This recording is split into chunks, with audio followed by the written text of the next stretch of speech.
এক আল্লাহর বান্দা এক বুজুর্গের কাছে আসলো, এক আল্লাহর অলির কাছে আসলো, বললো যে হজরত, খুব অভাবে আসছি, ইনকাম নাই, কি করব, বরকত নাই।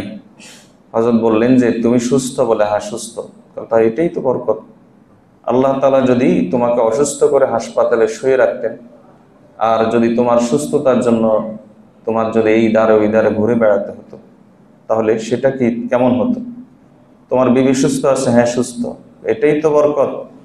তোমাদের দুইজনে মিল মহব্বত আছে? হ্যাঁ আছে। তো দেখো, কত লাখপতি কোটিপতি একই ছাদের নিচে বসবাস করে, দুইজন দুই জগতের বাসিন্দা।